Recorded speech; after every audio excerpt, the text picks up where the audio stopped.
amandla. Kristu. Amen. Siyaqhubeka siyafunda incwadi yesambulo chapter 12. So ilesson yethu yosibili eyokugcina angithi yesithathu. Lesson yethu yesithathu futhi yokugcina incwadi yesambulo chapter 12. Kwisonto elizayo siya ku-chapter 13. Now last week sasifundile ngomlando webandla sasifunde uverse 1 kusukela esikhathini lapho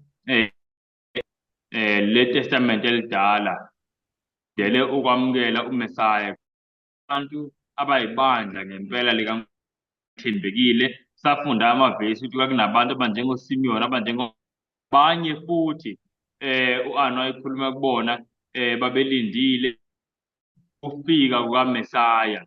Lapho-ke kuthiwa balinda futhi beseyinhlungwini, balinda futhi becindezela belinde ukukhululwa. Siyayizwa bazalwane, nokududuzwa. So labantu laba beseyinhlungwini besidinga futhi nokududuzwa. Now iBhayibheli malibaveza incwadi yesambulo isimboli yakhona kuba ngathi ngumuntu wesifazane eseyinhlungwini elindele ukuthini, ukubeletha ingane. And sabona leya ngane leya nguJesu uqobo lwayo. So that's why sakwazi ukubona ukuthi leya history leya kusukela kuverse 1 kuverse 6 iqala kwibandla just before kufike uJesu. Siyayizwa bazalwane. Now safunda until sifika laphaya ibandla likaNkulunkulu selishushiswa. Now namhlanje and bazalwane ngiyakhumbula nawe ngakubuza, ngizoqhubeka futhi ngikubuze ukuze kungene kithi. Nkathi sifunda ngebandla likaNkulunkulu selishushiswa ukuthi abazalwane abebephila ngalesikhathi seyintushiso bamfakazela uJesu ngegazi nangokufa. Babeka phansi konke. Kwezinye izikhathi kwakudinga ukuthi babaleke bayele bashiye imizi yabo. Kwezinye izikhathi badinga babaleke bayele bashiye imindeni yabo. Kwezinye izikhathi badinga babaleke le bashiye ngisho imisebenzi yabo. Ekugcineni kwakudinga ukuthi babeke phansi ngisho ukuphila kwabo.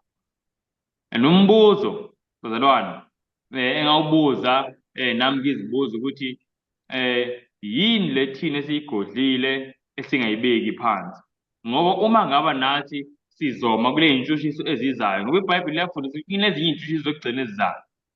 Sakufunda lokhu kudala sikufunda emazwini kaJesu incwadi kaMateyu 24 verse 9 ethi lapho bakunikhaphela osizini banibulale niyakuzondwa izizwe zonke ngenxa yegama lami. Jesu ekhuluma ngamaKristu sezondwa izizwe zonke, yinto le engakaze yenzeke.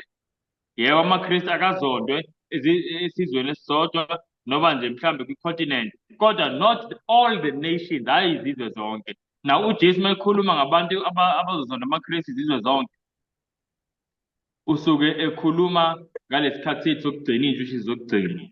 Now ukuze sikwazi ukuma kulesa sikhathi kumele sibe ngabantu abakwaziyo ukubeka phansi izinto, bakwaziyo ukuhlukana nezinto ezisihlukanisa noNkulunkulu. Kahle kahle bazalwane, into engayisho nje, uJesu njengoba wadela konke, ngisho izulu nobuhle bayo, wadela ngisho ukuphila kwakhe, ngoba wayengathandi ukuhlukana nathi, wayengathandi ukudela thina. Siyayizwa bazalwane, kuze azuze thina wadela konke. Naye uJesu ufisa abantu namhlanje abathi, Nkosi, kungcono ngilahlekelwe yini noba yini kunokuthi ngilahlekelwe uwena. Mawukuthi bazongizonda ekhaya ngenxa yevangeli, kungcono kube kanjalo. Mawukuthi ivangeli lizongixabanisa nobani, kungcono kube kanjalo. Mawukuthi ivangeli kanjalo nje kanjalo, noba whether unkosikazi noba ngumyeni noba ubhosi emsebenzini noba yini, kungcono ngihlukane nakho konke kunokuthi ngihlukane nawe Nkosi. uJesu ufuna abantu abanjalo, ngoba naye wahlukana nakho konke ukuze ahlangane nathi. Siyibona bazalwane, simanga sothando. Inkosi yezulu ishiya isihlalo sayo sobukhosi, ishiya ukukhothamela nokukhonza izingilosi, ize emhlabeni izozalwa ibe yingane, izalwe futhi ubuzalwa obuhlazo ngendlela emangalisayo. kodwa uthole ukuthi kusenezinto esiyigodle kanje. Ngisho amagqubu uzitshela abazalwane laba babesiy'fakela zey'khathi belifela ivangeli. Mawucabanga kunamagqubu abewabambile bethi ayi ubani bani ngeke ngiphinde nje ngikhulume naye sengabona ukuthi wenzani. Angiboni bazalwane ukuthi mhlambe kunjalo. Ngicabanga ukuthi mina abazalwane laba babethi Nkosi into esiyifisayo ukuthi iy'ngubo zethu zibe mhlophe. Esiyifisayo ukuthi sikuthokozise, sifisa sikubone umomotheka. Cabanga ukuthi babe kanjalo. Hleli ngiyawubuza umbuzo namhlanje, yini igodlile? Yini esingafisa ukuyibeka phansi? Njengoba siyabona ukuthi abantu babelungele iy'ntshushiso babebeka phansi baze babeke ngisho ukuphila kwabo. Bathi kunokuthi ngihlukane noJesu, hhayi kungcono ngihlukane nokuphila. Siyayibona lento bazalwane? Kumele siyicabangisise ngempela ngoba angikwazi ukuthi ngithi mina hhayi ngempela kungcono ngihlukane nokuphila kwami kunokuthi ngihlukane neJesu. Kodwa kube kunezinto eziningi engizenzayo engibonayo ukuthi angifisi ukuhlukana nazo futhi angihlukani nazo ngiy'godlile ezingihlukanisa noJesu. Yayizwa lento bazalwane? Ezingihlanganisa more and more nomhlaba. Angikwazi bazalwane ngibe ngithi uyabona sake safunda la ngobungozi. Ngikhumbula nje indaba ye-TV ngoba izolo khona la bengishumayela khona ngake ngakhuluma ngayithinta nje indaba ye-TV. Yabona bazalwane, ngiyafisa ukusho lokhu sizongena esifundweni sethu. Mawufuna ukukhula ebungcweleni ngempela noma ufuna ukukhula nje kumazini uNkulunkulu, into yokuqala ongamele uhlukane nayo i-TV. Into yokuqala mangibuka mina ngokwe-experience yami ngokubuka futhi indima i-TV eyidlala ey'mpilweni zabantu ithatha isikhathi esiningi i-TV kuy'mpilo zabantu. Number 2, iyayidoma ingqondo. Kune-research eningi eyenziwe ukuveza ukuthi i-TV iyayidoma ingqondo. Number 3, iyayingcolisa ingqondo, kuvela ukungcola kuphela. Ngake ngababuza ekhaya iy'ngane ey'ncane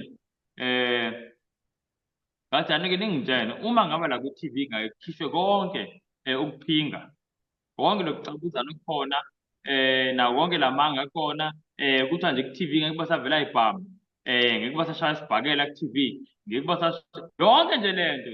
Eyi bangibuka ayi ngeke ngabhora-ke i-TV enjalo. Now lokho kwangitshena into vele engangiyisola ukuthi abantu vele into abayithandayo, into ebadonsayo ku-TV yizo lezi zinto lezi engiyibalile, lezi zinto ezabethela uJesu esiphambanweni, lezi ezabeka uJesu esiphambanweni, yizo abantu abayithandayo ku-TV. And i-TV njengoba bengisho bazalwane imosha isikhathi esithengwe ngegazi. Umzuzu nomzuzu esiwuphilayo uthengwe ngegazi. Isikhathi bekumele ngaba siyasebenza ukuthi ngazane noNkulunkulu. Isikhathi kumele ngabe siyasebenza ukuthi ngikhuleke. Isikhathi kumele ngabe siyasebenza ukuthi ngisize abanye. Ngesikhathi ubukela uGenerations kuba siyakhuleka, ukhona umuntu uNkulunkulu beyomfaka enhliziyweni athi ukuthatha ifoni ufonele usibani. Uthi yafika umuntu ngempela udinga amazwi enduduzo. Into bedinga nje lawo mazwi kuphela, kodwa ngibhizi ngibukile nje. Ngibukile bese ngithathe lama minute ambalwa emase ngizolala ngiqeda kubuka ngithi ukuthi ngithandaze ngilala. And bazalwane khona omunye weza kumina izolo wathi cha ukhuluma iqiniso, into elimaza i-TV ilimaza ngisho umqondo wey'ngane zethu. Akekho umzali ongayiboni uze washo lo munye izolo wathi cha kona yabona ukhuluma iqiniso. Mawumzali uyakwazi ukuyibona into eyingozi enganeni. Siyabona o-TV ukuthi bayingozi. Sekuthi phela manje nathi wathula kushuthi ngaqedelela mina ngathi hayi kushuthi nathi siyayithanda mhlambe into kanjalo, mhlambe nathi sibambekile. So bazalwane, uJesu ayikho into angayidelanga ukuze azuze thina. Wathi uJesu kungcono ngihlukane nakho konke kunokuthi ngihlukane nabantu. Jesu ayine-choice enjalo. Jesu uyashiya izulu, uyashiya ukukhonza iy'ngilosi, uzoyothufelwa abantu phansi, uzoyodelelwa abantu, uzoyohlupheka phansi emhlabeni, ekugcineni ufe ukufa okuyihlazo lesiphambano. And uphila njengoba uzobe uphila lapha phansi, uzobe uhlukene ney'ngilosi la ezulwini. uzobe physically uhlukene nobaba. Into engakaze yenzeka uJesu experience ayingayazi from eternity sukela ephakadeni. But uJesu wathi eyi ngcono kube njalo kunokuthi ngihlukane nabantu. But abantu bona bacabanga enye indlela. Sengathi bazalwane uNkulunkulu ngempela asigqugquzela asifake ukushiseka. Ukushiseka ngento esiyenzelwe nguJesu. Now asene incwadi yesambulo namhlanje sizofunda izinto ezimbili. Sizofunda iy'nkomba zebandla likaNkulunkulu. Iy'nkomba zebandla likaNkulunkulu, identifying marks zebandla likaNkulunkulu. Number 1 lo. Number 2 sizofunda ngizothi lana ukuhamba noma ama-movement webandla likaNkulunkulu. So sizobona nje kodwa mase ngifike kona ukuthi ibandla likaNkulunkulu geographical la ezizweni ibandla likaNkulunkulu beliloke limuva lisuka kwindawo ethile liye kwindawo ethile until lasabalaka umhlaba wonke. So kubuka lokho bazalwane. Siqala ngey'nkomba sifunde ngama-movement webandla likaNkulunkulu. Ake siphinde sikhuleke. uNkulunkulu onomusa siyakunxusa Nkosi yezulu sizofunda izwi lakho. Nkosi nguwe kuphela umdali wezinsuku, nguwe kuphela Nkosi umfundisi, nguwe kuphela Nkosi okwazi ukusiholela eqinisweni lonke. Siyayicela Nkosi usifundise namanje ngomoya wakho ingcwele. Ufake Nkosi amazwi akho emlonyeni wami, nami Nkosi ngiyingane. Akukho kusuka kimi Nkosi kwami umqondo ungasiza abantwana bakho ngaphandle kwalokho okusuka kuwe. Siyacela siyakunxusa kakhulu Nkosi Yesu ngegama likaJesu Kristu. Amen. Selincwadi yesambulo bazalwane, Sambulo chapter 12. Sambulo 12 ngicela sifunde uverse 1 to 2. Verse 1 no 2. Yebo. Uverse 1 ufundeka kanje. Kwaba khona ezulwini isibonakaliso esikhulu. Owesifazane embethe ilanga nenyanga iphansi kwezinyawo zakhe. Nasekhanda lakhe kukhona umqhele wezinkanyezi eziyishumi-2. Ekhulelwe wakhala enemihelo esikwa ngobuhlungu bokubeletha. Amen. Amen. Nabazalwane safunda last week ukuthi owesifazane kambe umele ini kwisiprofeto? Ibandla ibandla, amen. Ibandla likaNkulunkulu. Sawubona amavesi 2 Corinthians 11 verse 2, Ephesians chapter 5 verse 25, namanye amavesi Jeremiah chapter 6. So maningi nje amavesi sawubona. Okay. Now ibandla lana libonakaliswa ligqoke ilanga, lembeswe ngelanga. Phansi kwenyawo zalo lime phezu kwani? Phezu kwenyanga. Libe seba nomqhele wey'nkanyezi ezingaki? Eziwu-12. Angisho njalo nje 12. Na ngifuna sibone ukuthi ley'nkomba lezi zimele ini bazalwane? Zimele ini lezi nkomba lezi? Leli langa nale nyanga nale mqhele wey'nkanyezi eziyi-12. All right. Awuthi ngiqale ngishere nje iscreen, ngifuna sibone isithombe ukuze nomuntu ongezwa kahle ngikuchazayo kodwa akubone kahle. Nakhu-ke bazalwane sibonayo. Mhlawumbe ilanga aliveli kahle la kodwa-ke siyasibona isithombe. Nawo nangamavesi akhuluma ngowesifazane ibandla. Na ngifuna sibone-ke bazalwane ley'nkuthi ezimeleni. Oqala kuthiwa wembeswe ngelanga. Naw ilanga limeleni nangamavesi ngabhalile lapha. Psalms 37. Sini Psalms chapter 37 bazalwane. Mahubo 37. Yebo singafunda uverse 6. Mhlawumbe asifunda uverse 5 nawo kodwa sibuke uverse 6 kahle kahle. Nikela indlela yakho esandleni sikaJehova, umethembe. Yena uza kukwenza. Uverse 6 uza kuhlalukisa ukulunga kwakho njengokukhanya nokufanele wena njengemini.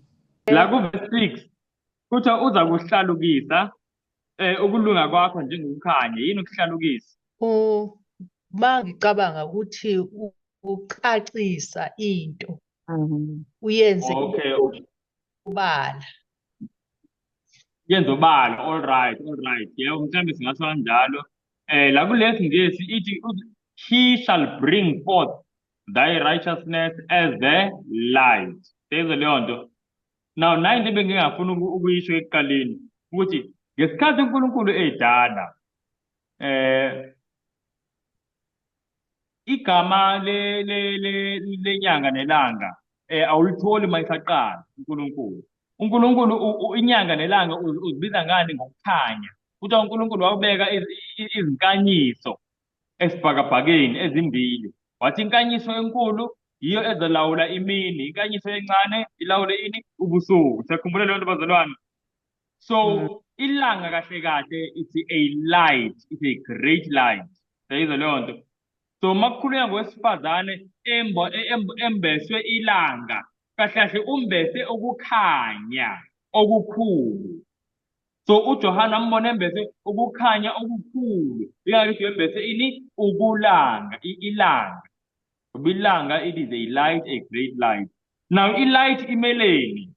Masifunda la kumahubo 37 verse 6, ilight imeleni bazalwane. Kuthiwa uNkulunkulu uzakuhlakulisa noma he will bring forth ukulunga kwakho njengokukhanya. Sayizwa leyo nto. So makuthiwa leli bandla ligqoke ukukhanya, ligqokiswe ukulunga. Ngoba uNkulunkulu lana uthi ukulunga kufana nani? Nokukhanya. Now ziningi ezinye izinto.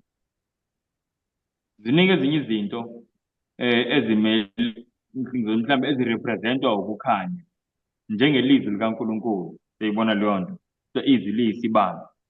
Nalo ilizwi vele liyangena lokho esikufundayo la kumahubo 37 verse 6. Ngoba ilizwi yilo elisibonisa ukuthi yini ukulunga.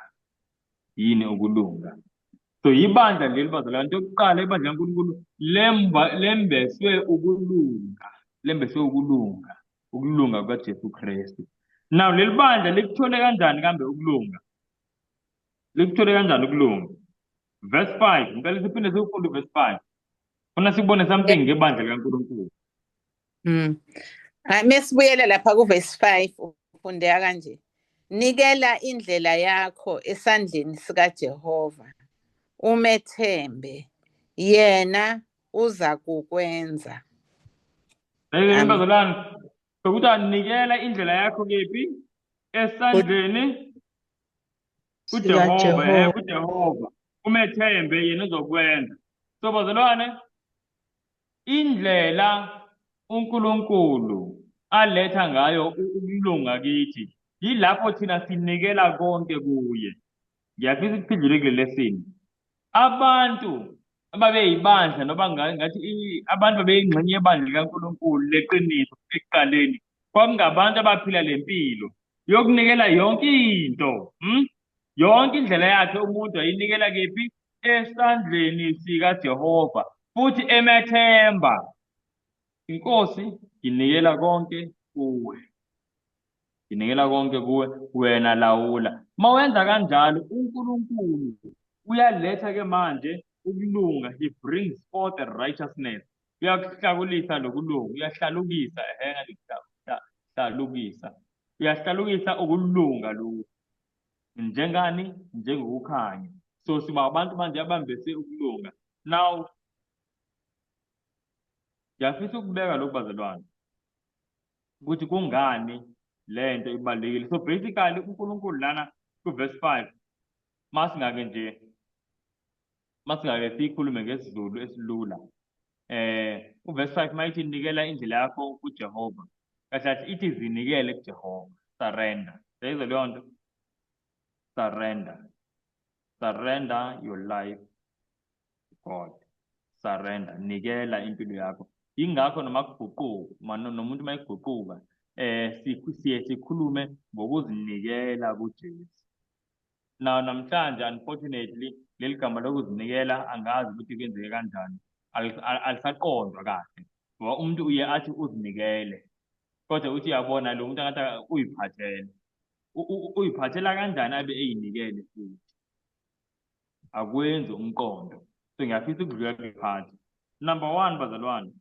masiyinikela kuJesu ukuphila kwethu, masinika uJesu ukuphila kwethu okungcolile, uJesu yena usinika ukuphila kwakhe okucolekile, okuclean, okungcwele. Yezwa bazalwane, ngamanye amazwi lapho sesembeswa-ke manje ngani ngokulunga kukaJesu. Ngisho noba umuntu angashona ngalelo langa ezinikela kuJesu ngenxa yokulunga nangenxa yokuphila kukaJesu, lo muntu ubalelwa ukuthi ulungile, hhayi ngoba bekulunge yena, kulunge uJesu. Kodwa uJesu wayesazi ukuthi vele abantu bonke bawile esonweni, and abantu ukulunga okudingekayo ukuze bazuze ukuphila okuphakade abanakho bonke. Uma ngabe abantu bazosinda bonke kumele basinde ngokulunga komunye, and nathi bazalwane sisinda ngokulunga kukaJesu. Yingakho uma kukhulunywa ngesela elalilenga emthini, isela uthi uJesu uzokuba nalo embusweni. Sayizwa lento bazalwane, uma ikhuluma nalo lalilenga esiphambanweni. Kodwa uJesu mayiphinde ichaza kwenye indawo abantu abazoba sembusweni, uyasho yena kwincwadi kaMateyu 25 uthi kubantu abazobe besandla sokudla ku-right hand, uthi uzohlukanisa izizwe njengomelusi ehlukanisa izimvu nezimbuzi. Uthi on the right hand uzothi wozani nina enibusisiweyo, nithole umbuso nanubekelwe kusukela ekusekweni komhlaba. Na uJesu abese yaqhubeka athi ngoba ngangilambile nangipha ukudla, nginqunu nangembeza, ngangigula nangihambela, ngiphethe ilongweni nangihambela, konke lokho. Sayizwa loo nto, uJesu manje ubala izinto ezenziwe ngabantu abazobe benjani bengena embusweni. Uthi wozani nina ningene embusweni ngoba nenze kanje nakanje nanje. Ngala kwa-left kunabantu abangazenzanga lezo zinto. Ake ningitshele bazalwane, ngihlele ngiyibuza le nto, ngiyafisa ukuthi even if niyiphendule, ngicela niyiphendule, ngicela ukubuza. Kulama group amabili, khona kwa-right abantu abenze lezi zinto abazongena embusweni. Ka-right kukhona abantu abangena embusweni, then ka-left khona abantu abangazungena ngoba abazenzanga lezi zinto, kuze asho uJesu athi bengilambile aningiphangi ukudla, kanjalo kanjalo. Nanku umbuzo, ngicela si-unmute. Isela leli lalilenga esiphambanweni, elafela futhi esiphambanweni, lingazange lehle lenze lutho. Kulama group amabili, masicabanga kulama group amabili, lelo sela lizobe likweyiphi group? Cela si-unmute bazalwane. Yoba sesandleni sokunene. Yoba sesandleni Sokunene. sokunene. Manje okay, nangumbuzo wami-ke, uba sesandleni sokunene kanjani? Ngoba la esandleni sokunene kunabantu abenze lezi zinto. Ungena kanjani esandleni sokunene? By Ngoba the merit of liphendukile Christ. before life. Yeah. Angezwa? Ngoba liphendukile ngaphambi kokuthi life, lishone. Yebo liphendukile, ngiyakuvuma lokho. Liphendukile. Lazinikela kuJesu njengoba sifunda manje la. Ukuthi kumele sinikele ukuphila kwethu kuNkulunkulu. Now umbuzo wami ukuthi yebo ngiyavuma liphendukile, kodwa lezi zinto asilibonanga lizenza. Yeah. Asilibonanga lizenza. Manje lingena kanjani kule group lingazenzanga lezi zinto? Yeah. Usho ukuthi Mina ngikwazi ukuyichaza ngesiZulu kodwa ngifuna ukuthi by the merits of Christ. By Christ dying for us, automatically zonke lezenzo lezi ashoyo ukuthi senze kwabanye nathi kube ngathi nathi sizenzile. Amen. Okay, amen. Yabona manje hawu manje. Usister Mpo usho i-answer yonke kodwa 9 ukuthi 9.5. Sele nje half oyedwa, khona half angawushongo. Oh bakithi. There's just khona half nje. Abathina abanye bazalwane. Lingena kanjani lapha isele? angithi uJesu umele ukulunga. Kusho ukuthi-ke nalo uthole lokulunga kaJesu okwenza ukuthi afaneleke ukuthi abe ngakwesokudla sakhe kulabo ababukeka sangazathi benza kahle, naye ngenxa yokulunga kaJesu ungene ngaleyo ndlela. Amen. Ungene Uyabona bazalwane? ngomusa. Amen, ngenomusa. Uyabona bazalwane? Ibalulekile ukuthi siqonde. Leli sela vele liba ngala kulesandla sokunene, kulesandla sokudla, lesandla sabantu abangena embusweni. UJesu akawaqamba amanga uthembisile wathi uzongena embusweni. So siyazi ukuthi mayifika uJesu ehlukanisa abantu two groups kuphela, abangenayo nabangangeni. So ayikho enye igroup iseliyongena kuyona. Liyongena kule group engena embusweni. But manje kule group siyatshela ukuthi abantu benze u-A no B no C. Isela lafa lingenzanga lutho. And hayi ukuthi lafa lingenzanga lutho. Lafa i-history yalo, i-historical record yayo. Umlando wakhe yena ukuphila kwakhe. Wenze u-opposite walezi zinto. Esikhundleni sokwembeka abantu banqunu mhlawumbe intshontshelwe abantu ingubo. Mhlawumbe esikhundleni sokuthi abantu ukudla, bantshontshele ukudla egqekeze emakhaya. Seyizo leyo nto yingakho eyisela. Kodwa impilo yakhe engcolile wayinikela kuJesu. And njengoba enikela impilo yakhe engcolile, uJesu unikeza isela impilo yakhe yena uJesu ecolekile. Yingakho iBhayibhile lithi kwincwadi yamaRoma 5:10 lithi siyakusindiswa ngokufa kwakhe uJesu. Uwo lo half lo bengithi uSister Mpho bese kushoda wona. Ukhulumile ngokufa kaJesu. But uJesu akasindisi kuphela abazalwane ngokufa kwakhe. uJesu usindisa nangokuphila kwakhe. Lezi zinto uJesu wayizenza ephila. Wayizela thina. Ngoba esazi ukuthi abanye bethu siyothi siguquka singalitholanga ithuba lokuzenza. Seyizo leyo nto. Kodwa impilo yakhe uJesu masinikela kwethu ukuphila kuye. Impilo yakhe ibalelwa kuthi. Seyizo leyo nto bazalwane. Kufana kanje. Asithi mhlambe asithi kanje. Asithi nama-group abantu. Ahlukaniswe nje abantu mhlambe emphakathini othile. Abantu abanamathikithi, abantu abanamathikithi abawakweletayo baku-left, abantu abanamathikithi abasebakhayo baku-right. Kube sekuba nomuntu omunye okwaziwayo ukuthi wayenamathikithi amaningi, uyahlupheka. Ebengenayo le mali ngoba nemoto yakhe le vele inzima, ihamba kanzima ndile ilimela isikorokoro. Uyabona nje unamathikithi ngeke abe nayo imali yokukhokhela amathikithi. But bayambona uhleli kwa-right akekho kwa-left, and kunephoyisa elibahlukanisayo abantu. Babuza abantu bathi hayi lo muntu lona ufunani kwa-right, lo muntu kubuza mhlawumbe abanye bakwa-left. Kuthiwa lo muntu lona wazisondeza nesinye isicebi, yena bengenayo imali yokha, kodwa isicebi sakhokha icala lakhe. Seyizo leyo nto. And njengoba lesicebi sikhokhile, yebo ebengenayo imali kweyakhe i-account. Seyizo leyo nto, bengekho mali, kodwa ungene ngobucebi be-account yomunye, kodwa wangena. Leyo nto illegal bazalwane, kusemthethweni lokho. So ingakho noNkulunkulu mayisenza lokhu asenza kona ngokulunga kaJesu, wenza into esemthethweni. iBhayibhile liyasho lithi ngelinye ilanga uJesu wahamba eya kumfula iJordani eyobhabhatisa. uJohane mayembona uJesu uthi uJohane, yimina Nkosi odinga ukubhabhatiswa nguwe, kodwa wena uza kimi.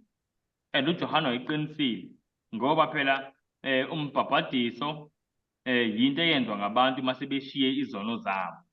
Ingakho uma ufunda eBhayibhelini kuthiwa umbhabhadiso uguquka, baptism of repentance. Seyizo leyo nto.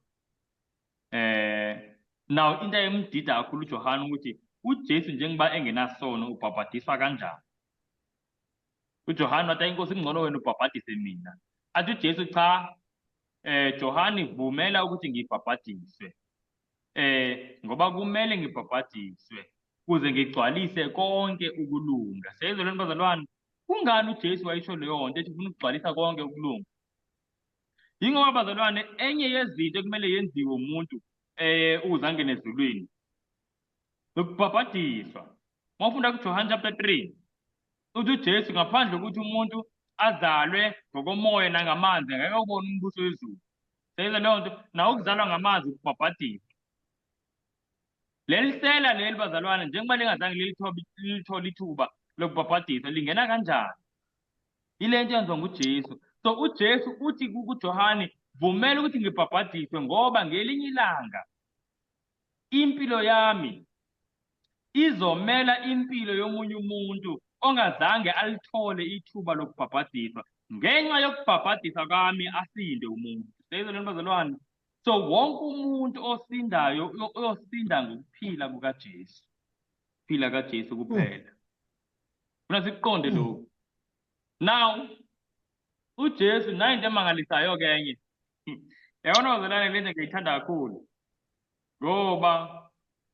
Ngoba izono zami zaziningi kakhulu ngiyabuka ukuthi hey njengoba abanye abantu benomqondo ukuthi ukuze usinde kumele wenze ukulunga okungaphezulu kwezono zakho. Mase ngathi ke manje isikali sesithanda ukukusa kuleli side leli lezinto ezilungile ozenzile.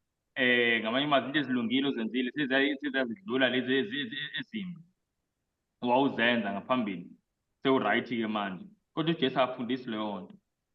Afundisa uJesu ufundisa ukuthi wonke umuntu usinda ngokuphila kwakhe. Akekho umuntu bazalwane ongasinda kwakhe ukuphila.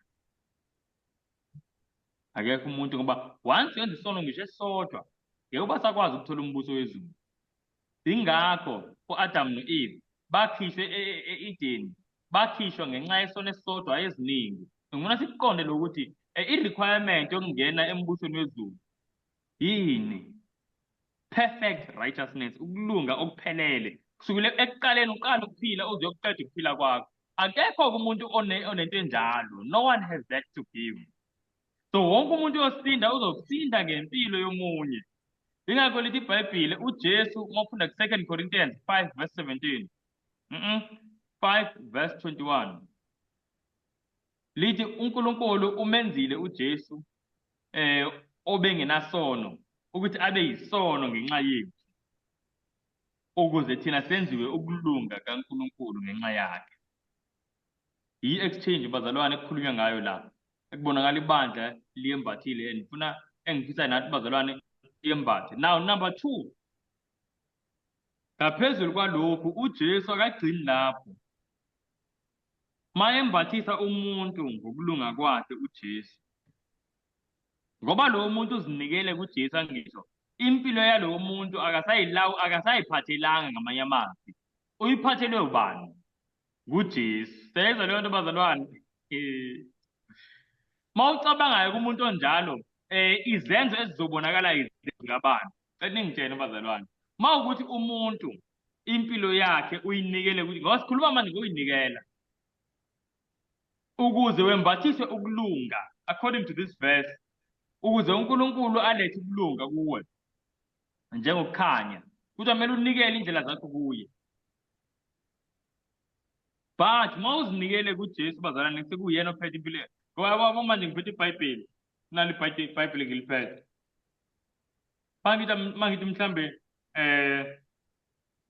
leli Bhayibheli sengiyalinikeza mhlambe uSisi Adelaide. Lithi ngiyamnika sekelakhe.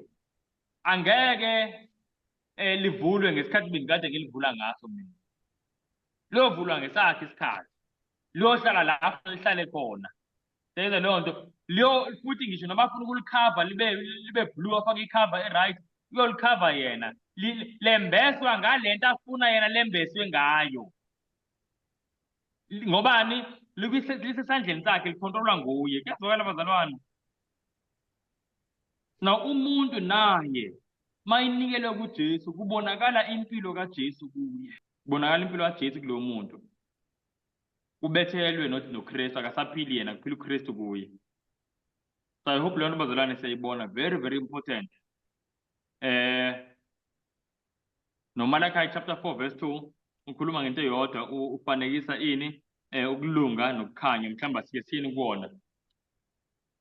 So ibandla leqiniso abantu abathembela kuNkulunkulu bathi ngoba bemthemba bathi hayi akusizi ukuthi ngiyiphathele impilo yami ngoba akekho umuntu okwazi ukuyiphatha kangcono impilo yami njengoNkulunkulu.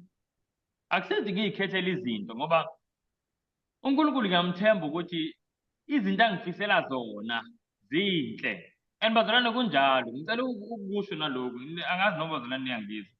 Celeni manje ningitshena uma ukuthi ngiyakhatha ngoba ngiyakhuluma nje. Bazalwane, uNkulunkulu indlela anaka ngayo umuntu ingaphezulu ukuthi umuntu ezinaka yena. Ngifuna sikuzwe lokho. Uyabona njengoba nginey'nwele nje nale mpandla ke nginayo. Uma ngikama iy'nwele kuba khona iy'nwele eziwayo angizwa. Mina Yebo. iy'nwele zami ziwile. Angazi ukuthi kuwe iy'nwele ey'ngaki. Kodwa uthi uJesu ngisho ney'nwele zenu ezisekhanda ziyabalwa. uNkulunkulu uyazazi ukuthi zingaki. Naw mina ngazi ngiyakama nje angazi nokuthi kuwe ezingaki. Mina mnikazi wekhanda, mnikazi wey'nwele uma ngiy'tshela mina enhliziyweni yami. Kodwa uNkulunkulu ley'nwele ngingazazi zingaki eziwile yena uyazazi. Futhi mina ngiy'nangise ukuy'naka ngiyashanela nje ngiyahamba. Kodwa uNkulunkulu uyazi ukuthi kuwe inwele unamba bani unamba bani. Siyayizwa leyo nto? Now i-point Yebo. bazalwane elivezwa yile nto ukuthi indlela uNkulunkulu anaka ngayo umuntu ingaphezulu kokuthi umuntu ezinaka yena uqobo. Siyayizwa lento bazalwane? Ngoba umuntu kuyakwazi ukuba unwele angaliboni olwakhe. Kodwa luphi unwele luwa kumuntu uNkulunkulu angaliboni? Unwele kuphela. Ngisakhuluma ngenye into. Angisakhulumi ngokulahlekelwa umsebenzi. Angisakhulumi ngento umuntu ayiswelayo. Angisakhulumi ngento umuntu ayidingayo. Unwele kuphela. uNkulunkulu umnaka umuntu more than umuntu ezinaka. uNkulunkulu ngizotshela enye into njengoba singabantu esiyithanda kangaka. uNkulunkulu umthanda umuntu more than umuntu ezithanda yena. Icebo likaNkulunkulu ngempilo yomuntu lingcono kunecebo lomuntu ngempilo yakhe. Naw lokho ukuthemba uNkulunkulu. Uma ubona leyo nto ufana nomuntu othemba uNkulunkulu, uyamthemba uNkulunkulu. Unikela konke kuye. Unikela konke kuye. Nkosi uthi ngenze ngendlela yakho. Noba angiboni yingoba ngixhophekile ngixoshwe yisona. Ezinye izinto angiziboni ukuthi ziwenza kanjani umqondo, kodwa ngoba kusho wena cela amandla ukuthi ngikwenze uNkulunkulu. Yiyo nje bazalwane ukuthi uNkulunkulu ayifunayo ngebandla lakhe. Now yikho lokhu kukhanya bazalwane. So ukukhanya ukuthi sembatizo ukulunga kaJesu abese uJesu aphile impilo yakhe kithi. Lona nje uJesu ayifunayo ukuthi kuphile yena kithi. Ingakho iBhayibheli lithi angizwe thina sesifile. Ngiyayithanda iBhayibheli. Umpostoli Paul mayibhalela ibandla laseKolose uthi angizwe senifile. Uthi bhekani izinto zaphezulu, hhayi ezala emhlabeni. Kuthiwa ngoba nina nifile nempilo yenu ifihliwe kuNkulunkulu kuKristu. Nxa uKristu ophila kwenu ebonakala, nani niyokubonakala nikhazimuliswa kunye naye. Siyayizwa lento bazalwane? Ukuthi sifile. Ukuthi sifile. Kanti uma singafanga maye kithi. Ngoba asembozwanga ngokulunga kaJesu. Ekwahlulelweni sizozimela wonke umuntu ngerekhodi lokuphila kwakhe. Kubonakala ukuthi ubani uyosinda, not one. So bazalwane, indaba yokuyinikela ibalulekile kakhulu. Ingakho uSathane elwela ukuthi abantu bangayinikeli kuJesu. No surrender. Noma kube khona i-surrender in part, partial surrender. Yabona leyo nto? Kahle kahle uma usarrender in part usungasarrendi. Ngoba uma ngithi mina usisi Adelaide bengenza isibonelo ngeBhayibheli ngithi ngiyakunika leli Bhayibheli kodwa nje ngisabambelele kwincwadi kaMateyu. IBhayibheli alihlukaniseki. Siyayibona leyo nto, alihlukaniseki. Angikwazi ukudabula incwadi kaMateyu phakathi nendawo bese ngithi alihlukaniseki. Akuselona sekukunye manje ngimnika kona. So abe siyakhuluma yena athi ngicela udecide ukuthi uyanginika yini iBhayibheli noma unginiki. Ngiyayibona leyo nto. Ngoba uyabona Thaku into enjani leyo ukuthi ngithathe incwadi kaMateyu. Yena uzoba nebhayibheli elinjalo engenawo uMateyu. Bazalwane nathi sibaningi singabantu uJesu ngicela udecide ukuthi impilo yakho uyanginika noba awunginiki. Kodwa naku mina ngiyiphethe yami ngifuna ukukunika. Kodwa kenza i-exchange. Kenza i-exchange. All right bazalwane. Siyadlula kule ndaba. Very important. I think kule characteristic yebandla yona ebalulekile leyo kuyembozo ngokulunga kaJesu. Now ukuthi ibandla futhi lihleli linenyanga phansi kweenyawo zalo. Now into enyathele kuyona yini? Ngingathi i-foundation. Angisho nomuzi ne-foundation. Izindlu zine-foundation ngoba zime phezu kwayo i-foundation. So into eme phezu kwayo i-foundation. Now nayo i-foundation yebandla. Kuthiwa inyanga. Now inyanga bazalwane limeleni, inyimeleni inyanga. Ake siyeni la inyanga kuqala ukukhulunywa ngayo eBhayibhelini. Sinencwadi kaGenesis chapter 1. Ufuna ukubona manje inyanga imeleni sesibonile ukukhanya lokhu kumele ukulunga kaJesu esikuthola ngokuzinikela kuye nangokumthemba. Vele izinto ziyahambisana ngoba awukwazi ukuyinikela kumuntu ongamthembi. Now sifuna ukubheka inyanga Genesis 1 verse 16. Kuverse 16 sizogcina kuverse 18. Yebo, uverse 16 ufundeka kanje. uNkulunkulu wazenza izinkanyiso ezimbili ezinkulu. Inkanyiso enkulu ukuba ibuse imini, nenkanyiso encane ukuba ibuse ubusuku, kanye nezinkanyezi. uNkulunkulu wazifaka emkhathini wezulu ukuba zikhanyise emhlabeni, zibuse imini nobusuku, zahlukanise ukukhanya nobumnyama. uNkulunkulu wabona ukuthi kuhle. Amen. Amen. Now bazalwane, la masifunda kuverse 16 siyatshelwa ukuthi kenziwa inkanyiso ngisho bazalwane ezimbili. Inkanyiso enkulu nenkanyiso enjani? Encane. Masicabanga ngolwimi lwanamhlanje yini nani ekukhulunywa ngayo? Ngolimi lwanamhlanje inkanyiso Enkulu yeyiphi ngolwimi lwanamhlanje? Inkanyiso enkulu. Ilanga. Ilanga, amen. Inkanyiso encane yini ngolwimi lwanamhlanje? Inyanga. inyanga. Nyanga, all right. Now kuthiwa le nkanyiso encane yona ibusa nini? Ikhanya kwephi? Ebusuku. Ebusuku, Inkanyiso- mabumnyama. Bazalwane, ikhanya ebumnyameni. Now uyazi ukuthi ikhona into eBhayibhelini. So nje besadescribe inyanga ukuthi yini. So inyanga njengoba siyibona la lo mama ebephezu kwayo ibandla linenyanga ezi-foundation. Inyanga siyathola ukuthi isibani esikhanyisa ebumnyameni. Inyanga.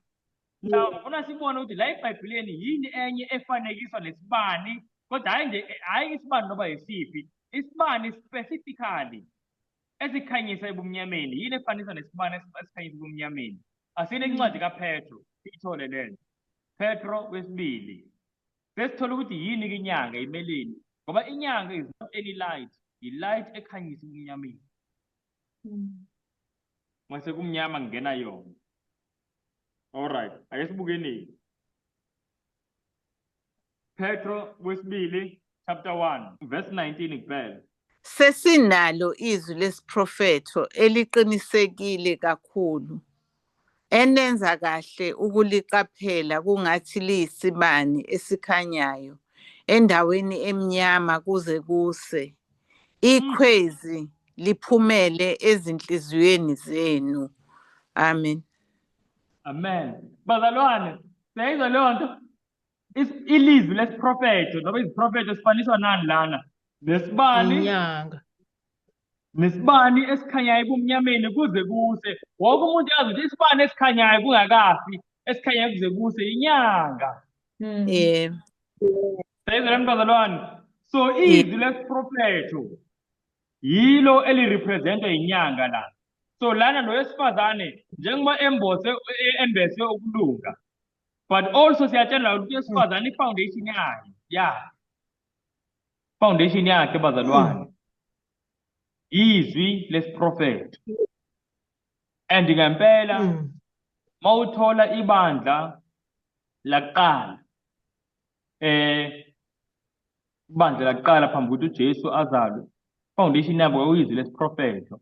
Makubuzwa into babengaqageli kakuthi hayi cha isiprofeto sithi. Ngisho abafarisi laba babengamsabi uNkulunkulu, ngisho nabo babephendula ngesiprofeto. Siyakhumbula uHerodi kuthi wababiza ababhali nabafarisi ebabuza ukuthi cha kuthiwa kahle kahle uKristu uzokuzalelwa kuphi. Bathi cha uKristu vele kumele azalelwe eBethlehem ngoba izwi lithi. Bakhutha izwi elapha kuMikha chapter 5 verse 2. Seyizwa leyo nto. So babefunda isiprofeto. Njengoba belinde uMesaya bamlinde nje ngoba nje mhlambe bayicabangele cha iprofeti ezikhuluma zazikhuluma ngoMesaya. Laba abanye bamlinde ngeinhloso zeqiniso. Laba abayibandla kaNkulunkulu leqiniso beloku belindile oSimiyoni noAnasi babe nomoya ingcwele kaNkulunkulu. Babezazi iprofeti, beyifunda iprofeti. Nali ibandla leqiniso bazalwane. Nali ibandla leqiniso. Lifunda iziprofeto. Makukhulunywa ngeziprofeto ngiyafisa mhlawumbe ukudlula kulokho. Angikhulumi ngokubhula. Yabo. Angikhulumi ngokubhula ngoba abantu abaningi bakhuluma ngeziprofeto. Abantu indlela ezingafundwa ngayo iziprofeto kule zinsuku. Mawukhuluma ngeziprofeto abantu abazi ukuthi kuneziprofeto ezisezwini kaNkulunkulu. Okuyizona iziprofeto zangempela. Abantu bakhuluma ngeziprofeto bazi ukubhula lokhu. Umuntu maneya ngiyakhumbula ngelinye ilanga khona omunye ekhaya waya enkonzweni wathi cha umprofeti uzomprofeti. Ayi mabebuya bathi hey yazi ungishwebile. Lona omunye naye babeyihlobo wosisi kahle kahle. Lona omunye seyithi kudadewabo yena lona omunye ebememe udadewabo. Uyena waye kulelo bandla. Bebethi hey wazi umprofeti uzokuprofeta kutshena nje inkinga zakho kutshena ukuthi ungalungisa kanjani yonke leyo nto. Umprofeti washinta eseceleni engekho.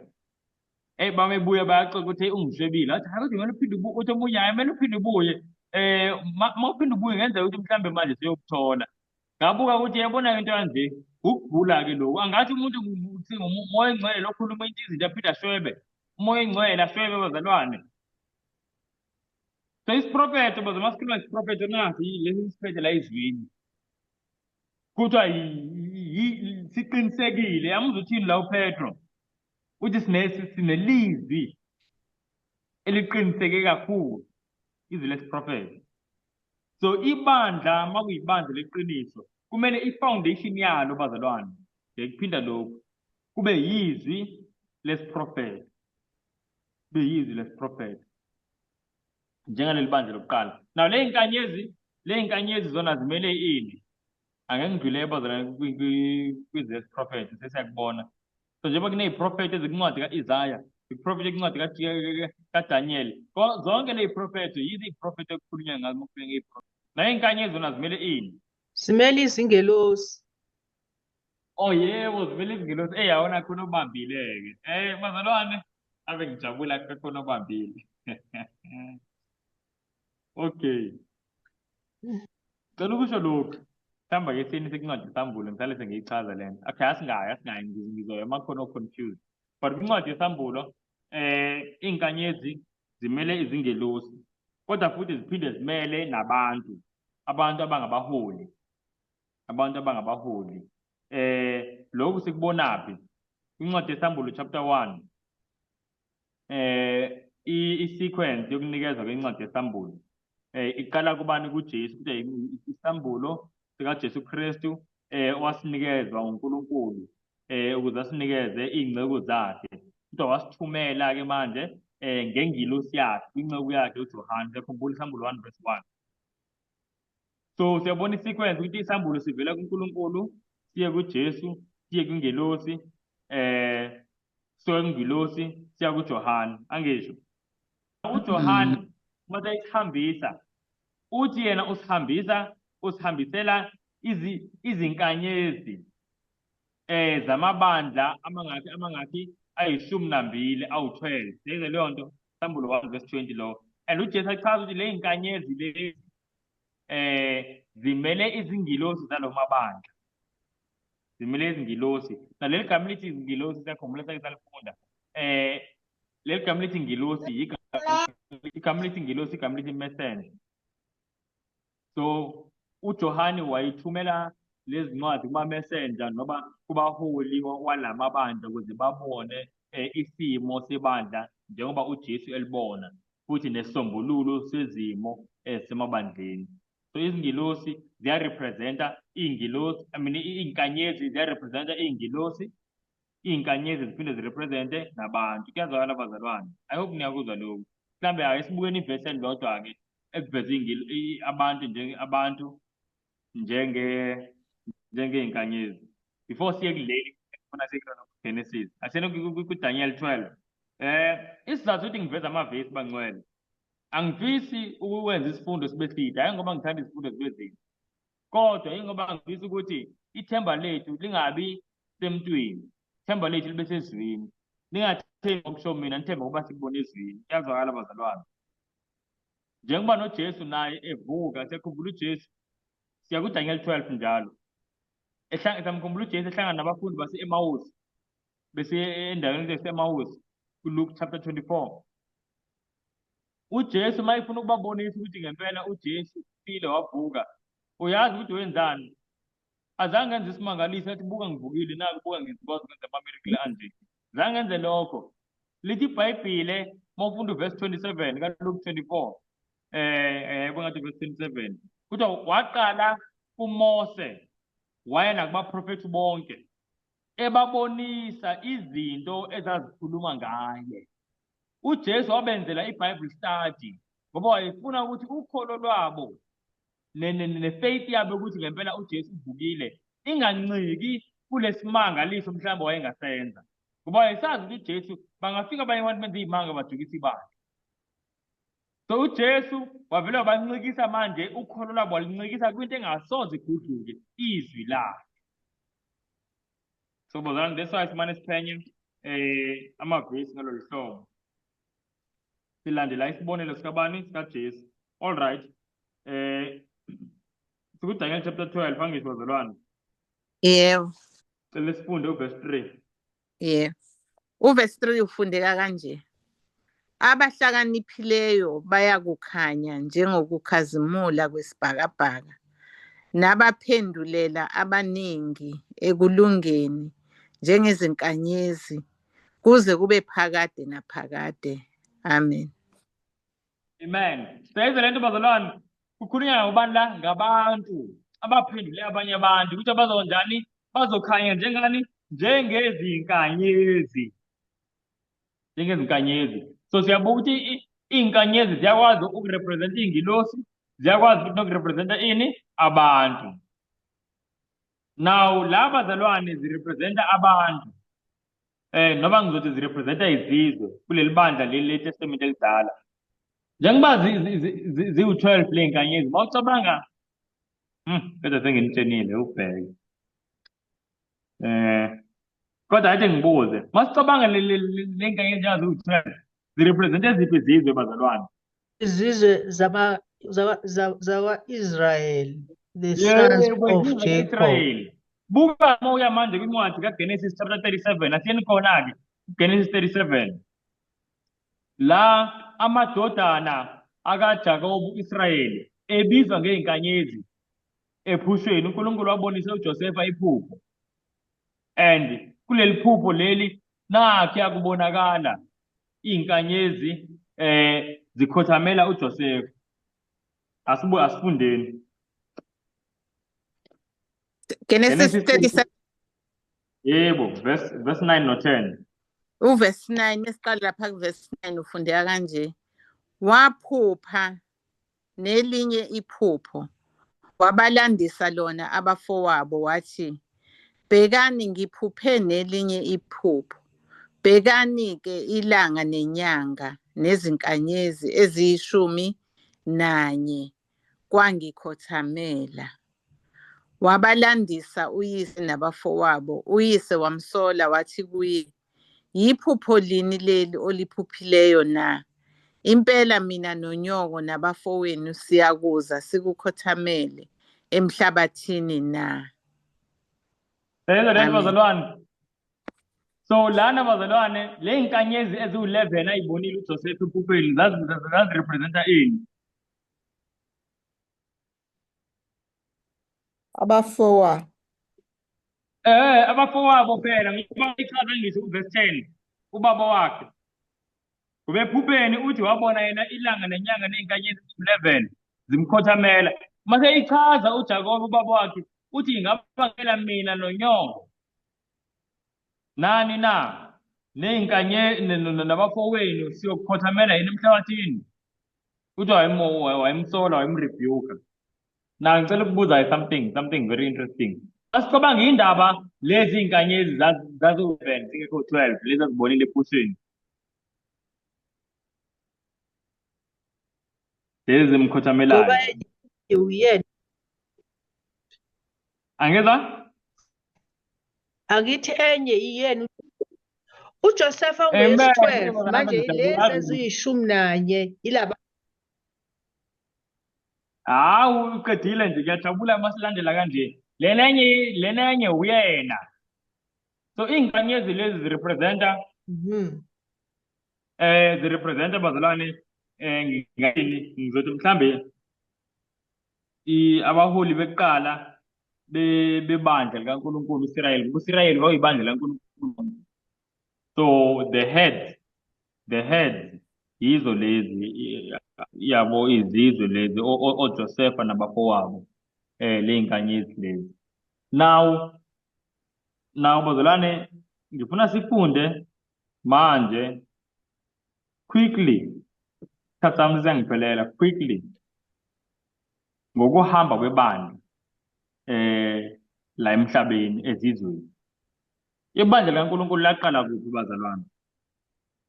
Laqala eSirayeli. Sesikhuluma nje leli esilibukile. Ngoba vele ibandla phela singathi laqala e-Eden. Bese sikhuluma ukuthi i-Eden yayikuphi-ke sesiyolanda enye indaba enye. So sengikhuluma nje ngaleli esilibukile. Israyeli. Now nayi imap, ngifuna nje ukuveza mhlambe imap. So ibandla likaNkulunkulu liqala la Israel. I hope siyabona la kumap. Nayi isizwe kaSirayeli, lena sekuqala e-Afrika sengena uGibhithe konke lokho. Yabo? And then emva kokuthi kuzala uJesu, akhule uJesu, abethelwe uJesu, ivangeli laspreda. Lispreda phi? Lispreda kwi-Roman Empire, nayi i-Roman Empire. Yabo? Nangu uJudiya, la khona uJerusalem naku nayi ingxenye yani ye-Roman Empire bazalwane. Nayi iphathi ye-Roman Empire, ngifuna nje sibona sele. Nayi iphathi ye-Roman Empire, oJudiya labo sibabona labo. So ibandla likaNkulunkulu labese liyeka ke manje ibandla ukuba yini? Ukuba amaSirayeli. Kwaba wonke umuntu la kwi-Roman Empire wayekholwa kuJesu. AmaGalathiya ingakho la kwincwadi yesambulo ukhulunywa ngamabandla ase-Asia. Kodwa kakhona namabandla aseMakedoniya, angithi sakhumbula bazalwane, khona namabandla angale ko-Philippines. So zonke lezi noma Philippian Church, so zonke lezi nje khona oCorinth. Ngokuhamba kwesikhathi abanye kwaba khona nabazalwane abakuphi abaseGibhithe. So ibandla laba la kwi-Roman Empire for isikhathi as ivangeli lispreda la e-Asia nase-Europe kakhulukazi nase-Afrika kancane. Ngiyafisa sikubambe lokho. So kuhamba ibandla, ngifuna nje sifunde ukuhamba kwebandla. Now nakunye mhlawumbe ngifisa ukusho, ngiyacela sikulo.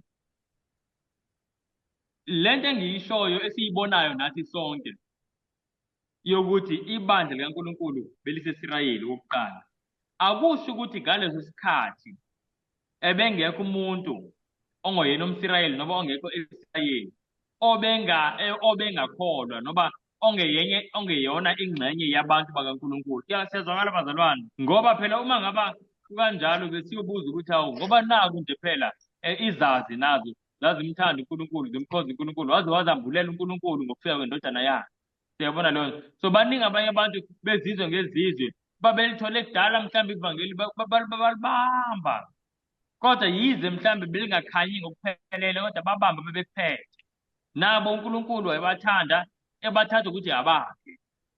Kodwa lana ngikhuluma ngebandla likaNkulunkulu elaliphathiswe umyalezo kaNkulunkulu, ekungalo futhi okwafika uJesu, yilo leli lakaSirayeli. Namanje khona la njengoba ngiveze le map, ibandla lispreda liya ko-Asia, kuguquka amabandla aseGalatia, amabandla koKolose, Laodicea, zonke le ndawo lezi, ko-Ephesus, e-Asia lapho, mase uhamba manje ko-Macedonia, ko-Greece, sekuse-Europe lapho, ko-Rome, njengoba khona incwadi yamaRoma la eBhayibhelini, kwaguquka abantu e-Italy, eRome. Seyizwe lento bazalwane, ngoba lalispread ibandla. Ingakho umpostoli Paul athi manje akusekho mGriki, akusekho mJuda, kodwa simunye kuKristu. So seyichaza leli qiniso leli.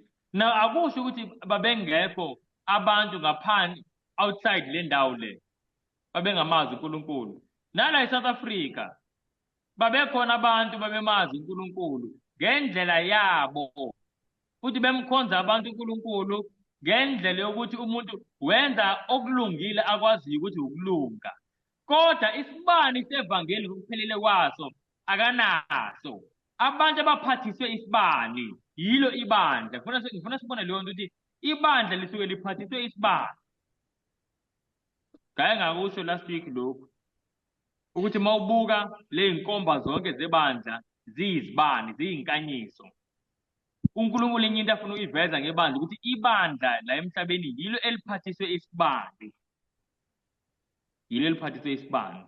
Yabo, imessage kaNkulunkulu yaleso sikhathi yilo eliphathiswe lelo bandla. Now la ngalesikhathi lesi ibandla lashushiswa, qala ngesikhathi kushushiswa kubulawa uStephen. Wabulawa umuntu kaNkulunkulu. Yazi khona engifikelayo, kodwa ngivele ngithatha isikhathi kakhulu ukuthi ngidlule. Qhubeka kwabulawa abaKristu, bebulawa manje amakhosi wamaRoma, Roman kings, Roman emperors. Yabo, kwabe sekufika isikhathi, angazi nathi alibona leli bhilidi ukuthi eliphi.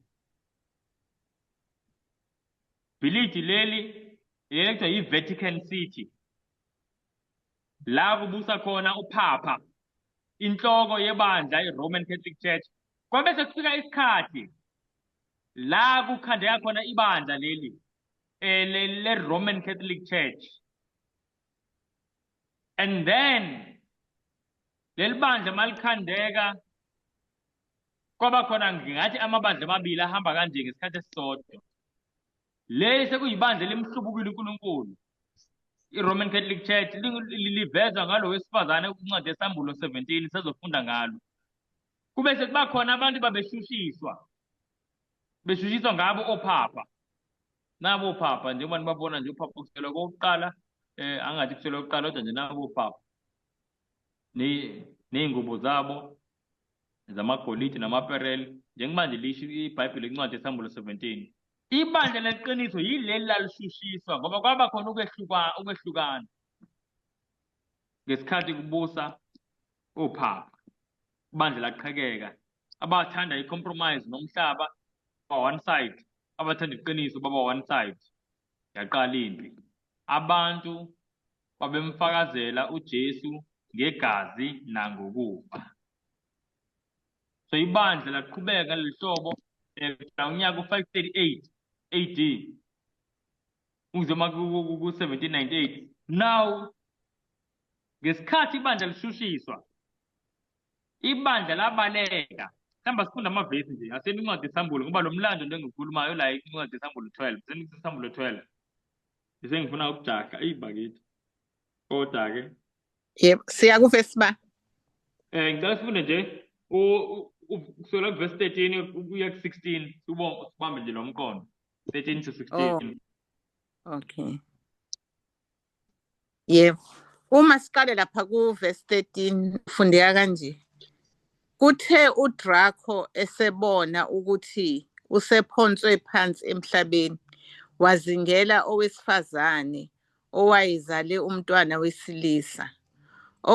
Owesifazane wayesenikwa amaphiko amabili okhozi olukhulu ukuba andizele ehlane endaweni yakhe lapho ondliwa khona isikhathi nezikhathi nengxenye yesikhathi engekho ebusweni benyoka. Nenyoka yakhwifa kwaphuma emlonyeni wayo emva kowesifazane amanzi kungathi umfula ukuba imukise nomfula. Umhlaba wamsiza owesifazane, umhlaba wakhamisa umlomo wawo, wawuminza umfula owawukhwifa uDraco ngomlomo wakhe. Amen. Amen. Nabazalwane ngizokhuluma ngenxa yesikhathi amanye ama-symbol seniyawazi ngingitshena ngaphambili amanye ngizobuye ngintshene ngoba manje ngenxa yesikhathi. But la kukhulunywa ngoDraco eshushisa owesifazane. Now lana uDraco usebenzisa waqala esebenzisa ama-emperors amakhosi aseRoma wabese esebenzisa manje ibandla uqobo i-Roman Catholic Church ukushushisa abangcwele njengoba sibuka nje kanje. Now njengoba kukhulunywa la kuncwadi yesihambulu ngokushushiswa kwebandla kuthiwa-ke owesifazane okuyibandla wanikezwa iy'mpiko zokhozi wabalekela waya kuphi ehlane bazalwane indawo engenabantu yabo ilokhu icasha ngempela abangcwele bese behlala endaweni ey'kanjalo. Uma ufuna ukuthola nje isithombe saloko kwakusenzeka ungaya kuncwadi yamaHebheru chapter 11 khona into emangalisayo umpostoli ayibhalile lapha ekugcineni. Abantu belala emgedeni begqoke iy'khumba kwenzeka leyo nto ebandleni kaNkulunkulu. Now ma bebalekela ehlane kanjalo kuthiwa uDraco wakhipha amanzi ngoba efisa ukuthini ukuloke ebafica phela angithi laba balekele khona kulezo iy'ndawo yaqhubeka inshushiso. Now amanzi yini eBhayibhelini kwisiprofetho amanzi amele abantu iningi labantu Isahambulu 17 verse 15 lokho ngakho ezinye izinto ngizonitshena mase sibuye sifunde. Now umhlaba kuthiwa la wathi uDraco ekhipha amanzi umhlaba kuthiwa uye owasiza owesifazane. So abantu babecasha ehlane and then mase kuthunyelwa amanye amasosha amaningi ukuthi bazingele nasemahlane. Bazalwane umlando lento ebuhlungu. Yazi khona enye indawo eyihlane kucashe abantu ama-Waldenses isehlane ngempela kunentabi ekhuphuke phezulu. Kuthiwa amasosha amaRoma abazingela aze abathola abafica becashe phezulu entabeni. Kuthiwa bawaphonsela phansi lezansi one by one. And ngelinye ilanga bazalwane kulowo mawa lawo malikhala icilongo bazovuka abangcwele baNkulunkulu sebegqokiswe ukungafi sebegqokiswe inkazimulo emangalisayo abe lawo masosha esohlazweni olukhulu. Exchange ezokwenzeka nje but kwakusenzeka leyo nto besiya emahlane bebaleka and then kuthiwa bekwathunyelwa amasosha kuthiwa finally into eyasizwe wesifazane yini kuthiwa ngumhlabathi. Na umhlabathi yindawo engenamanzi and bese amanzi representa ini abantu. So umhlabathi yindawo engekho populated. Lezo lento bazalwane indawo engenabo abantu abaningi. Cela ningalahleki. Indawo engenabo abantu abaningi. Now ngifuna ukuqhubeka nomlando bengithi ngifuna ukubonisa nje amavesi. So la bazalwane ibandla lila kwi-Roman Empire lishushiswa ke manje amakhosi aseRoma kwabe sekubusa ibandla laseRoma qhubeka bashushiswa. Emva kokuthi beshushiswa lapho yazi abazalwane benzani babaleka baya kwindawo engenabantu bawela ulwandle. Yabona le besiyibona yaseRoma iRoman Empire ibila la bawela lelwandle lonke bahamba babalewa ngempela ngoba abazange ngisho Afrika bathi ahambe kwindawo la ngesiphinde sitholwe. Siyobona ukuthi nathi sifikela kuphi. Mawufunda umlando ihistory bafika la endaweni ekuthiwa kuse-America, North America, bafikela kule ndawo bazalwane. Nazi izithombe kuthiwa ama-Pilgrim Fathers babebalekela iy'ntshushiso e-England nase-Europe e-England bashutshisa i-Church of England, nayo eyixhumanisene nebandla laseRome, and then eYurophu ibandla laseRome. Kodwa konke vele kubusa ibandla laseRome, kwi-Church of England ayiphethwe ibandla laseRome. And naba ama-Pilgrim Fathers ngo-1620 kwafika babo bokuqala kuyindawo engenabantu, khona only the Red Indians, nabo bebancane ngenamba. Ingakho iBhayibhile lithi ngumhlaba, indawo engenamanzi. And indawo engenamanzi, indawo engenabantu, ngoba besithe amanzi arepresenta abantu. Revelation 17:15 lo. Kwaloke kancane kancane kuqhubeka kufika abanye besuka ko-Netherlands nani kwindawo ey'hlukahlukene, ngoba bebona ukuthi hayibo naya indawo la sikwazi ukukhonza uNkulunkulu ngokuthula.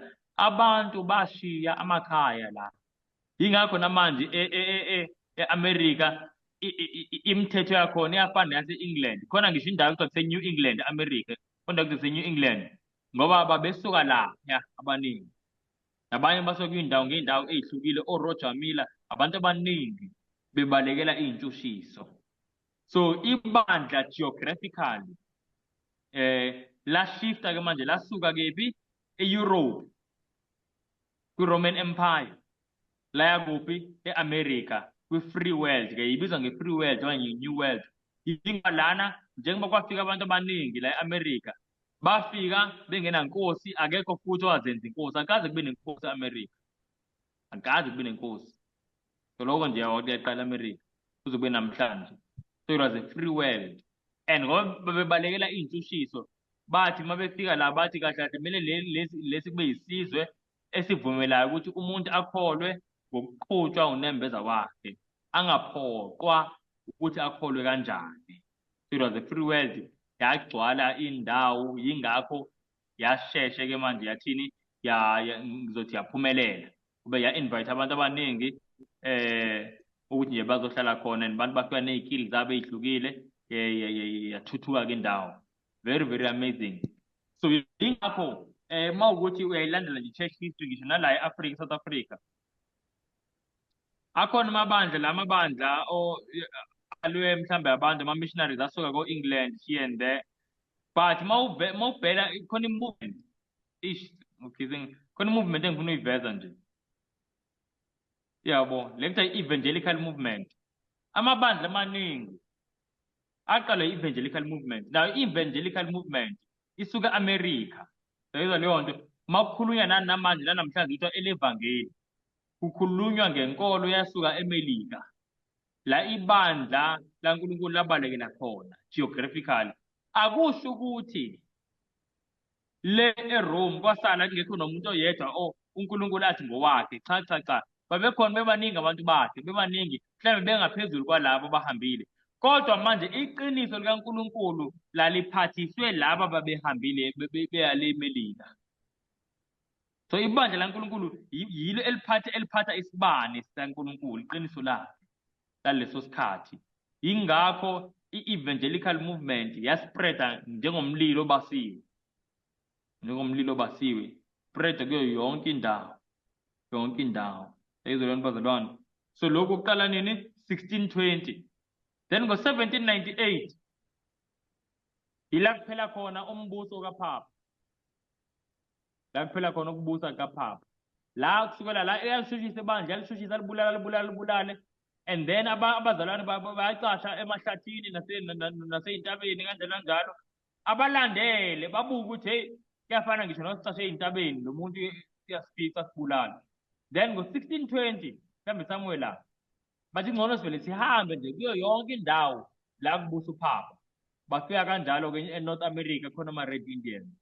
Then kusukela 1620 ku-1798 sebelaphaya. Yingakho uma ufunda iMelika ngo-1793 no-1796 sekudraft ama-constitution, sekhona i-Declaration of Independence, zonke lezo zinto. Ngoba manje ngale minyaka o-1790 la sithuthuka ilizwe. Now lokhu bazalwane ngikuvezelana, kunento engifuna ukuyisho. Ibandla likaNkulunkulu emva ka-1798, emva kwey'ntshushiso, kunezinye iy'nkomba uNkulunkulu azivezayo ezikhomba ukuthi ibandla lakhe aliphathise isibani sakhe elibi. Ngoba ekuhambeni kwesikhathi uSathane wangena nala kule evangelical movement. Wangena uSathane, wangena wabhubhisa. Wangena uSathane ngendlela ukuthi ibandla laNkulunkulu ngaze ngithi ladatshulwa lacishe wayifuna ukuqeda ngani. Siyazi yonke la, mhlawumbe abanye siniyabazi abantu laba kule nsuku zethu abaholayo nje evangelical movement, nabanye engabavezanga bonabo no Kenneth Copeland, la sebeshuthi noPapa. Sisazoyifunda le ndaba ukuthi yindaba sebeshuthi noPapa kanje. Mase sifunda incwadi yeSambulo chapter 13, siqala iSambulo 13 sizokufunda ukuthi bahlanganiswa yini noPapa kanje. Nabo ubani kambe lo TJ nabanye uyabuka sebegqoke impahla ezifana nezoPapa. Sofunda ukuthi kungani namanye amabandla nezinye izinkolo sesihlanu lokho sizokufunda. But ngifuna ukusho ukuthi kwaba khona apostasy khona la, ukuwa eqinisweni la ku-evangelical movement. Kwavumbuka iy'mfundiso zazingekho ku-history yayo, njenge-prosperity gospel. Yabo makhulunywa prosperity gospel into ayingekho, ngoba i-gospel yayishunyayelwa kuqala okuyi-purity gospel, ingakho babebizwa ama-Puritan. So yayingekho indaba yokuthi ukholelwa e-prosperity. Ma ukholelwa izulu. Siyayizwa bazalwane, and njengoba ukholelwa izulu, ula emhlabeni ufuna ukuphila impilo ethokozisa izulu, hayi umhlaba. Ingakho la babesazi ukuthi abazalwane ngifile kumhlaba, phila kuNkulunkulu. Nomhlaba ungathi nge-old fashioned ngokwabo lowo, babenganakanga lutho, kodwa kangena apostasy. Ngicela sifunde uverse 17 verse lokugcina, sengikhulume kakhulu. Kubona ezinye iy'nkomba zebandla laNkulunkulu bese siyayibhala. After 1798 kunezinye iy'nkomba uNkulunkulu asho ukuthi ibandla lakhe-ke after 1798 ibandla leli lokugcina. After 1798 sekufika manje kule y'khathi zethu, i-time period yokugcina. Ma ufunda incwadi kaDaniel ku-1798 lesikhathi sokuma kwey'ntshushisa, uNkulunkulu uthi 1798 it's the time of the end. Yayibona leyo nto. I think sayifunda kade sifunda incwadi kaDaniel, nababe kade be-attend izifundo zikaDaniel. Now ngifuna sibone ukuthi in the time of the end, njengoba ngithi ibandla laNkulunkulu lidatshuliwe la uSathane libhubhisa, kodwa kwaba khona insali. Yayizwa lento bazalwane, ake sibukeni manje insali uthi uNkulunkulu izobonakala ngani.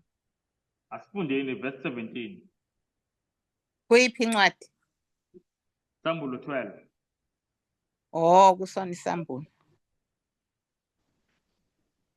Insali ibonakala ngani? Insali izoba khona-ke after 1798. Yoze-ke yovala.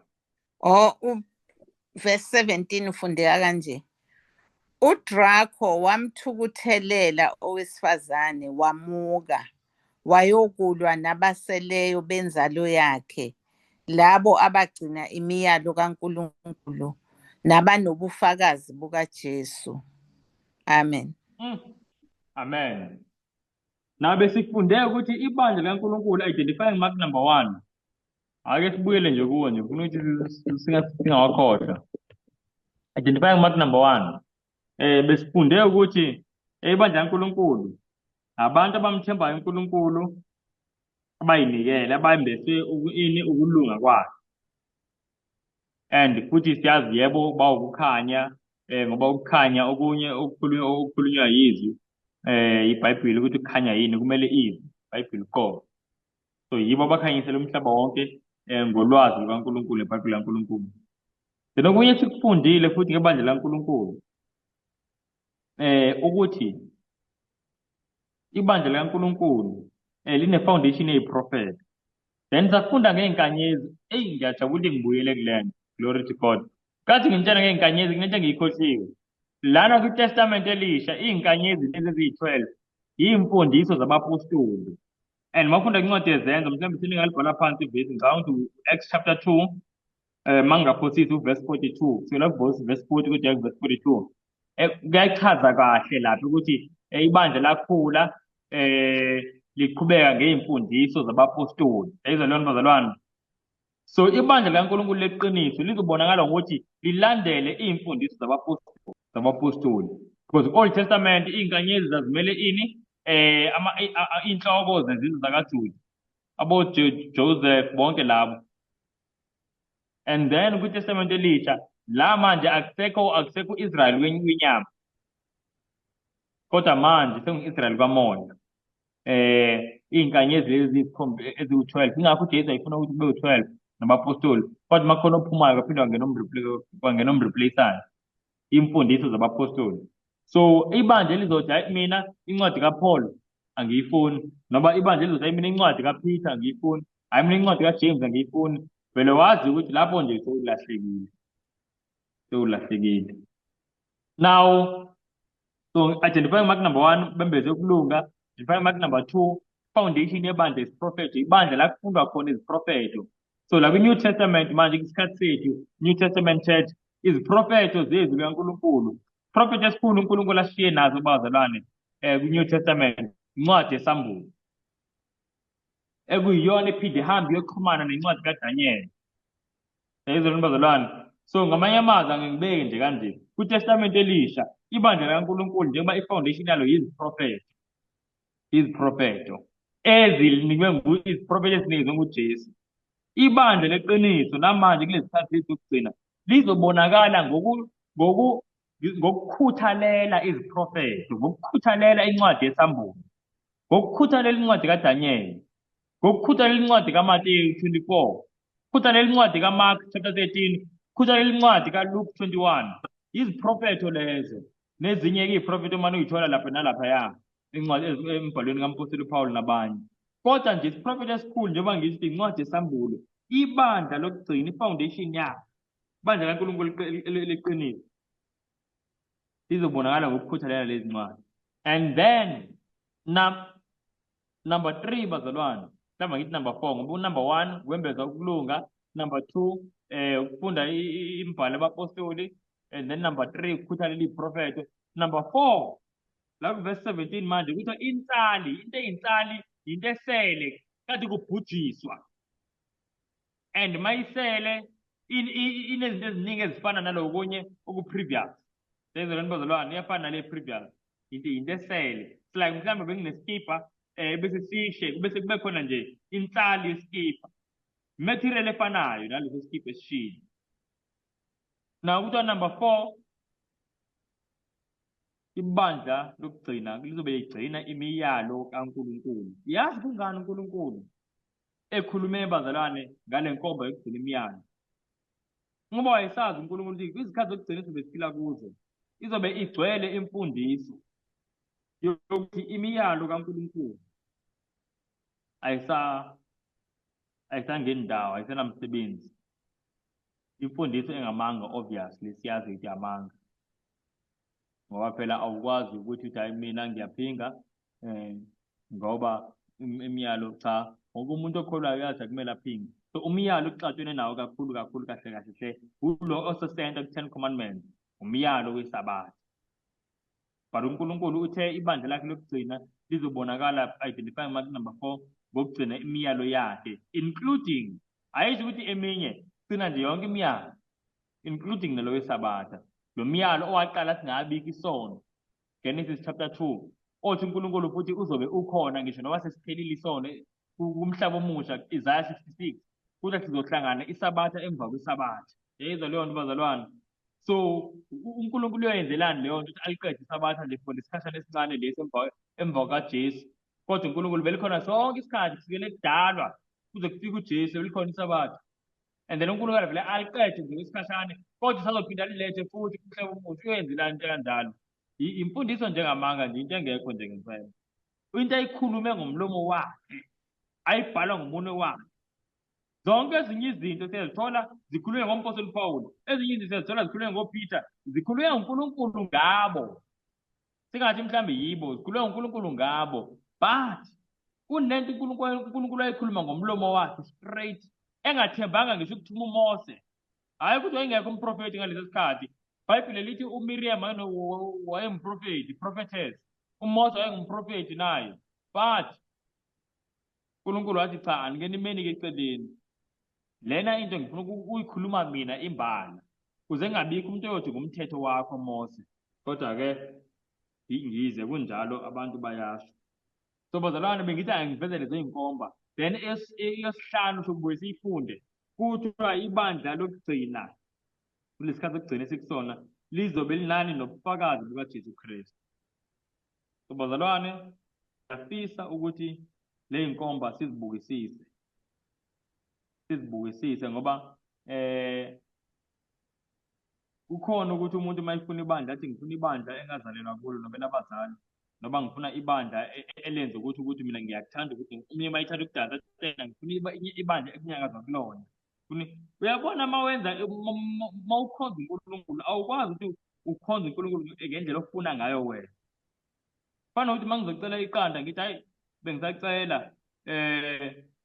umuntu angenzele iqanda elibhoyiliwe mase isithi yena hayi mina ngithanda ukwenza ngithanda nje le sound yokufrya nje ngithanda malifryiwe abe siyafrya mase ifrya ke manje akasenzeli mina wenza yena ngoba mina ngithe ngifuna elibhoyiliwe thina masikholwa masikhonza uNkulunkulu simkhonza ngendlela akhulume ngayo hayi ngendlela ejabulisa thina